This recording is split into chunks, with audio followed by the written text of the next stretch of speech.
आए हैं रामेश्वरम नगरिया। कैसे?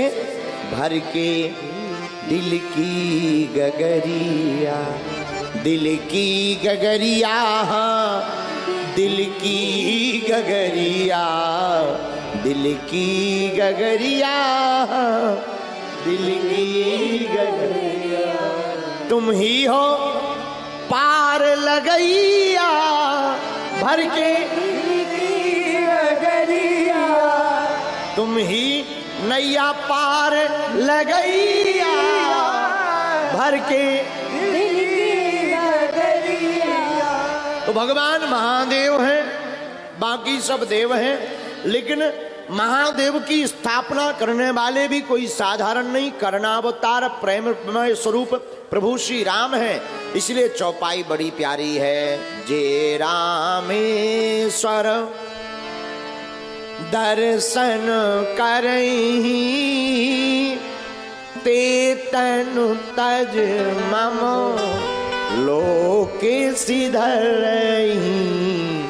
जे रामेश्वर दर्शन करही, ते तनु तज मम लोके सिधरही। कलिकुल शिखर से तुलसीदास जी कहते हैं, सादर सुनहि ते तरहि भव सिंधु बिना जल जान।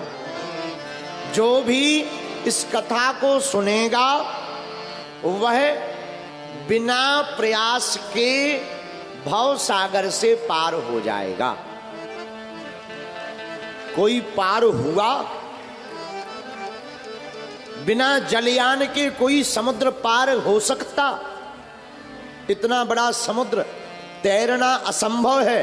बड़े बड़े जीव रहते हैं, खा जाएंगे। और जलयान होना, फिर पार कैसे हुआ जा सकता? कोई हुआ? बोले हुआ। कौन? दो लोग। रामचरितमानस में दो लोग बिना जलयान के पार भय। एक हनुमान जी। हनुमान जी समुद्र इस पार से उस पार लंका बिना बोट के गए, बिना नाव के, बिना हवाई जहाज के। अच्छा, किसी ने पूछा कि आप पार कैसे हो गए? हनुमान जी बोले, हमने एक सहारा ले रखा था। कौन सा? उसका वर्णन भी आया। प्रभु मुद्रिका मेली मुख माही,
पूछा कि आप पार कैसे भय? हनुमान जी कहते हैं, मुद्रिका को मुख में डालकर लेकर गए, हम पार हो गए।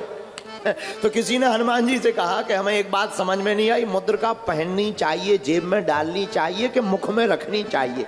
मुद्रिका मतलब अंगूठी, अंगूठी पहनने की चीज है, जेब में रखने की चीज है, मुख में डालने की नहीं। तुम बंदर ही तो हो, तुम क्या जानो अदरक का स्वाद। हनुमान जी हंस के बोले, भैया हमारे जेब है ही नहीं, अब डालें कहाँ?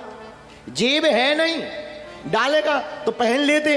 राम जी की है, पहन सकते नहीं, तो मुख में क्यों डाली? हनुमान जी बोले मुद्रिका तो पहनने ही योग्य है, जेब में डालने ही योग्य है, लेकिन मुद्रिका में जो लिखा है वो मुख में रखने योग्य है। मुद्रिका तो पहनने योग्य है, जेब में डालने योग्य, पर जो मुद्रिका में लिखा वो रखने योग्य है। तो किसी ने पूछा मुद्रिका में क्या लिखा? राम नाम अंकित अति सुंदर, राम नाम अंकित अति सुंदर, उसमें लिखा राम। और हनुमान जी बोले भैया ये 2 अक्षर का नाम मुख में ही रखने योग्य है, और जो 2 अक्षर के नाम को मुख में रख लेता वो बिना जलयान के भवसागर से पार हो सकता है, वो बिना जलयान के भवसागर से पार हो सकता है। इसलिए हनुमान जी बोले हमने उसे मुख में रखा। और देखो कितनी अच्छी बात है, कितना अच्छा संकेत इस कथा का। राम नाम को मुख में रखना चाहिए। हम लोग गालियां रखते हैं, उल्टा देखना, हम लोग गालियां रखते हैं, राम नाम रखते हैं किताबों में है, बाकी मुख में रखते हैं गालियां, गुटखा, कुछ लोग तो पौवा। बताइए, मुख में जो नहीं रखना चाहिए वो मुख में रखते हैं, जो मुख में रखना चाहिए वो रखते नहीं है, इसीलिए तो हैरान है। राम नाम मन दीप धर, जी है देहरी द्वार, तुलसी भीतर बाहर हूं, जो चाहूं उजियार। तुलसीदास जी कहते हैं ऐसे समझो, दीपक होता, दीपक दिया भीतर रख दें तो बाहर अंधेरा रहेगा, भीतर उजाला, बाहर रख दें तो बाहर उजाला रहेगा, भीतर अंधेरा। लेकिन अब क्या किया जाए कि दोनों तरफ उजाला रहे? देहरी पर रख दो, दरवाजे की देहरी पर रख दो, भीतर भी थोड़ा उजाला जाएगा, बाहर भी थोड़ा उजाला आएगा। वैसे ही राम नाम है, भीतर रखोगे तो बाहर अंधेरा होगा, भीतर उजाला होगा, और बाहर रखोगे तोता जैसा राम राम कहोगे तो बाहर तो आनंद रहेगा, भीतर अंधेरा रहेगा। अगर तुम अपनी मुख जिह्वा पर रख लोगे बीच का बीच, तो अंदर भी उजाला हो जाएगा और बाहर भी उजाला हो जाएगा। इसीलिए हनुमान जी महाराज बिना जलयान के सादर सुनहि ते तरहि भव, सिंधु बिना जलयान। बिना जलयान के 2 लोग पार भय, उनमें एक हनुमान जी, दूसरे कौन?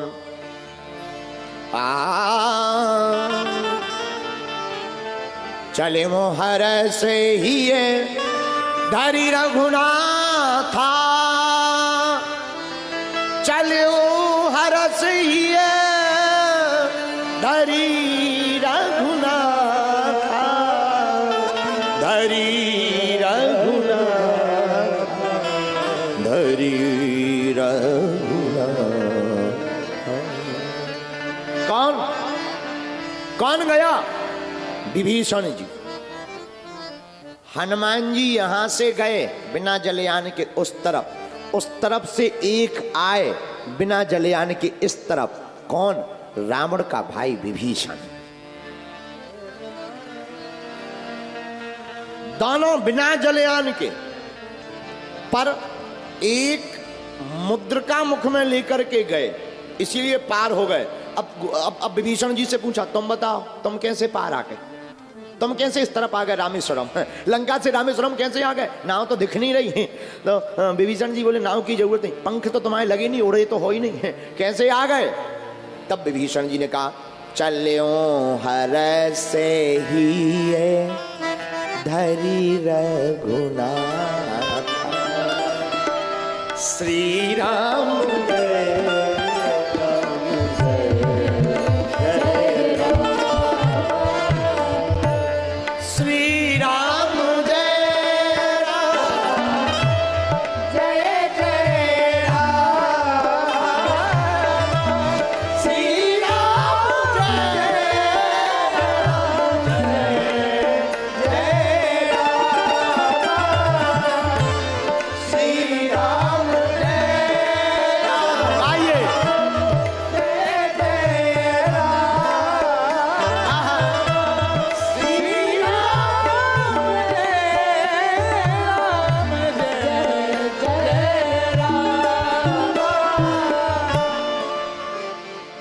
विभीषण जी कहते हैं हमने हृदय में राम जी का ध्यान रखा, तो राम जी के ध्यान में हृदय में रखने के कारण हमको नाव की जरूरत नहीं पड़ी, हम इस पार आ गए। सिद्धांत इस कथा का स्पष्ट हो गया। हमारे प्रियजनों, हमारे पागलों, जो भी मुख में राम नाम लेकर के इस भव सागर में रहेगा वह बिना प्रयास के ही भव सागर से पार हो जाएगा। बात इस पार की हो या बात उस पार की हो, जाना है अगर पार तो राम नाम का सहारा लेना पड़ेगा। बोलो सीताराम, जोर से बोलो, और जोर से बोलो। अच्छा छोड़ो, ये तो बात अलग हो गई। विभीषण जी, हनुमान जी, बहुत पुरानी बात हो गई, वर्तमान से समझो। पत्थर, पत्थर पानी में डालो क्या होगा? बोलो। ऊपर फेंको क्या होगा? पत्थर कितना भी ऊपर फेंको नीचे ही आता है। किसी भी आदमी को डुबाना हो, पत्थर बांध दो, लौट के ऊपर नहीं आएगा, सदा के लिए पहले नीचे जाएगा फिर। लेकिन विचार करना कभी लंका कांड पर, लंका कांड के वर्णन में इतना अद्भुत वर्णन है कि पत्थर भी पानी पर तैर गए। जो डूबने वाले वो भी तैर गए। हम तुमसे कहना ये चाह रहे कि जब पत्थर जैसे निर्जीव वस्तु राम लिखने से तैर गई, हम लोग तो सजीव हैं, अगर हम भी अपने हृदय पर राम लिख ले तो क्या हम तर नहीं सकते हैं? है? पत्थर जैसा सबसे कठोर क्या होता? हम लोग भाषा में भी बोलते हैं भाई इनका हृदय तो पत्थर जैसा कठोर है, पत्थर जैसा कठोर है। तो पत्थर जैसी कठोर वस्तु भी जब पानी पर तैर गई इस रामेश्वरम में, मेरे पागलों, हम भी यहीं बैठे, तुम भी यहीं बैठे।